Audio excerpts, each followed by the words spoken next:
So welcome back, dear participants, and welcome new participants, especially to Mr. P. Lee, who is joining us from Hong Kong. He is SIG Senior Curator of M+, and Manouchehr Shamsrizi, who is still with us, co-founder of Game Lab Berlin at the Hermann Helmholtz Zentrum für Kulturtechnik at the Humboldt University of Berlin, who is still with us for this deep dive. Again, this is your time to ask questions to our speakers. You can use 3 different ways to do that. You can either use direct audio of this webinar by clicking raise your hand. You can ask the question writing in the chat of this webinar, or you use our online form at campus.re-publica.com, and we can include those questions as well. I would ask Manouchehr for his short statement on PD's sprint. Well, thank you. And once again, thanks for having me. I have understood the message on short. I'm trying to do so. And once again, trying to be provocative enough that we can have a discussion after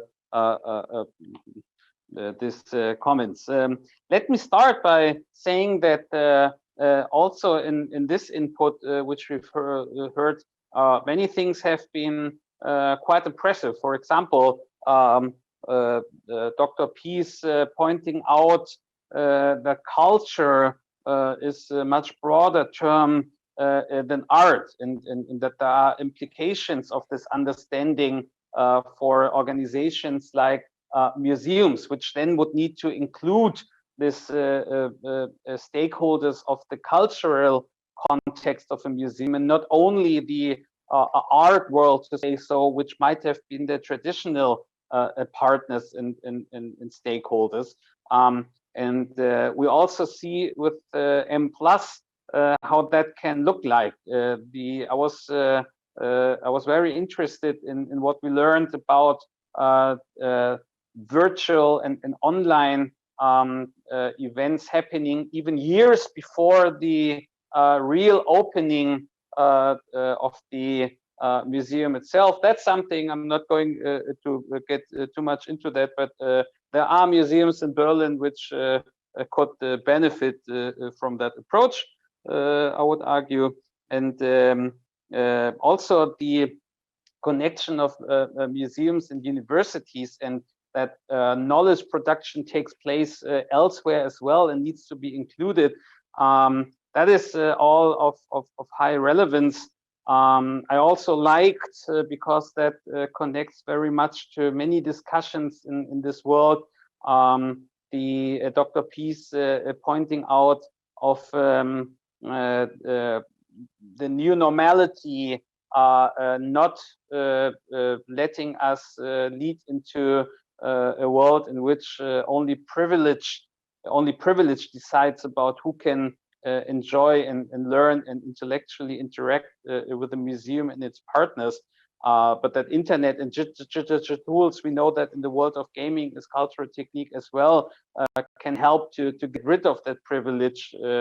Of course, there are new problems, but I was irritated, to be open about that as well, when we heard about the challenges that arise for museums and based on the political concept of neoliberalism, and that the distinction between museums and Disneyland also lies in the way how museums react on that issues. Now that my background originally is in political philosophy, I have to come I have to make this point. I would be very much interested to learn how a museum that's going to open up in 2021 and that builds around this deep understanding of how neoliberalism as a political philosophy impacts the role of a museum, can has a place in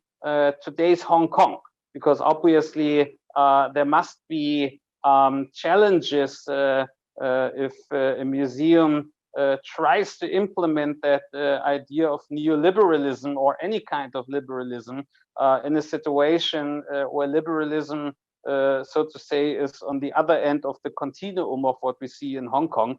And it will be very interesting for all of us to see how a museum can stand up to this high and very amazing values and functions Dr. Li Pi described. Yeah, that should be my first comments on this. Thank you very much for those comments. It would be great to get an answer on your question on how you actually established the museum in Hong Kong. Yes, thank you very much for the question. I think I want to use a very old quote. I think a museum is still a safe place for the non-safe idea. So that's like many people talking about this whole idea. I don't say M plus so far. When's the idea of building the M plus was the 1997 at the very beginning. So by that time, people have a fantasy or imagination that when Hong Kong was handed over to mainland, the cultural identity will also be handed over to China. But as a place being separate from mainland China for almost more than 100 years, by their handing back, there not been the cultural identity will not naturally be returned back. There must be something new. So this is the basic we want to build the M+. And also we have this like huge collection of Chinese contemporary from 1972 to 2012. The main reason for the Swiss dog collector Uli Zieg want to donate the collection to Hong Kong is that on one hand, the collection can stay within China, but on the other hand, the collection has a proper, will be preserved and exhibited in a proper museum environment with no limitation, because in most of China, maybe many of the work cannot be shown to public, but in Hong Kong, we do can. To answer your question, when we all know the protest since the 2014 and the most recent protest, that's also a big challenge for a newly built museum in Hong Kong. But for us, like we still believe museum is a mutual place. Museum is a platform in which people, on which people can really communicate their idea. So for us, it's very important that we maintain museum as a platform, and we maintain museum as the way to discuss the issue. Even in the last 2 or 3 months, the both side of the protest, I mean the pro China and the protest part, they also have this kind of communication through our digital platforms. So still another program for the hackathon, in which we invite people to play with our collection. But for us, it's like we don't withdraw, we don't do self-censorship, we don't, and so far the creator freedom and the freedom of expression are being guaranteed in the basic law and the charter of the West Kowloon Cultural District, which we are beyond now.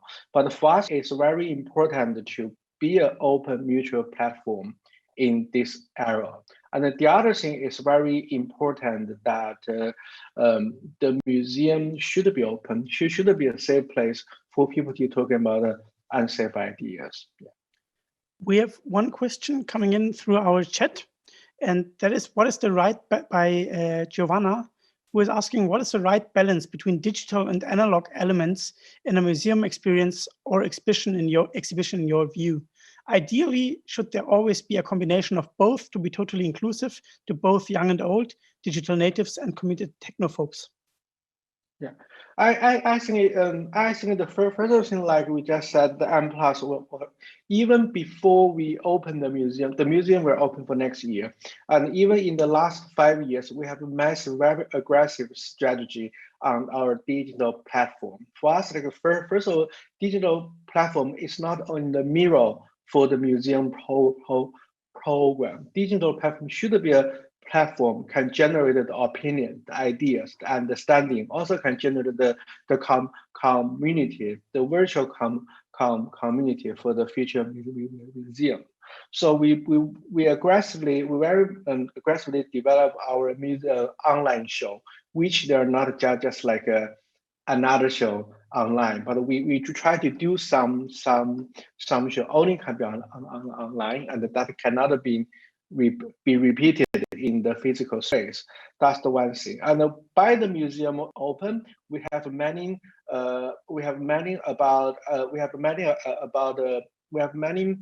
program. Our whole building facade is a LED facade, which we can commission a lot of digital programs.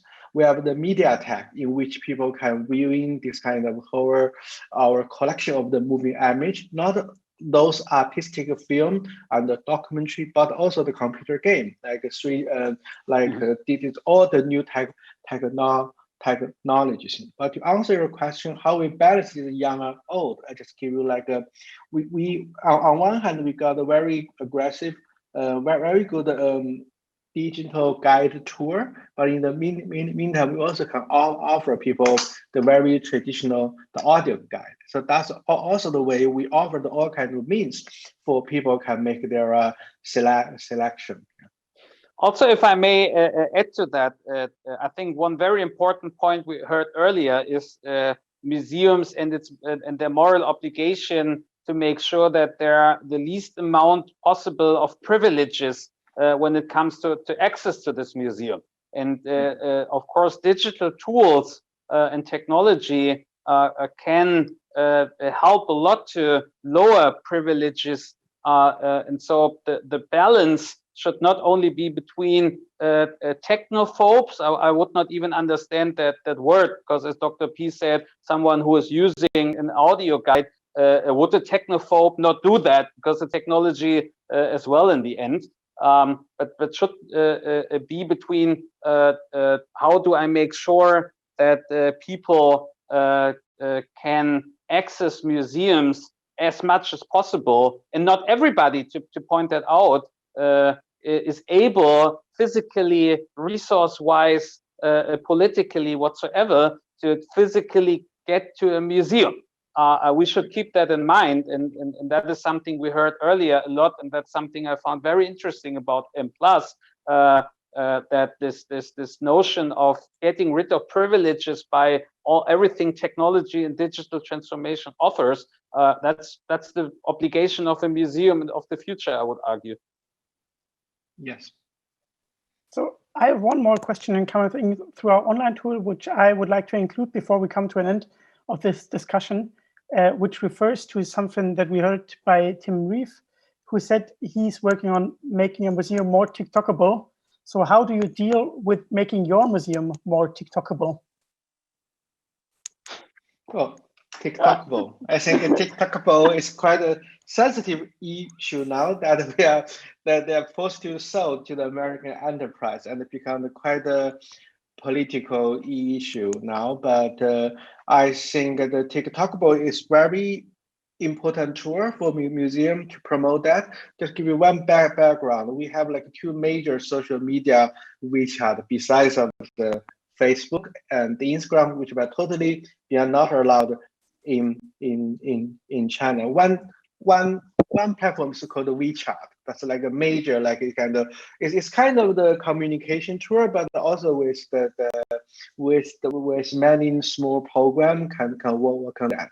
And the TikTok is also the totally like some tool for the young and the new generation. That like you have like a 20 seconds or 30 seconds to promoting that. So that's also the way for us to promote our program, to promote our show. But as far as we also know that each media or each the digital platform has their shortage, has their limitation. So that's very important for us to be aware that not only worship to the most newer, the newest the platform. So I would let this deep dive come to an end. Thank you very much for your time. Thank you very much. EP. Also, I think we all look forward to the opening of M+ next year. Yeah. And also a huge digital applause to Manouchehr Shamsrizi, the first responder who was with us the whole day, more or less. And the Mars program will continue on the streams and on our website, on YouTube, with the Future Forward panel. I think a great lookout to MuseumFutures by upcoming museum makers. Raphael de Courville will be there, that you already saw in his sprint. And Annalisa Scherfose will be his discussion partner.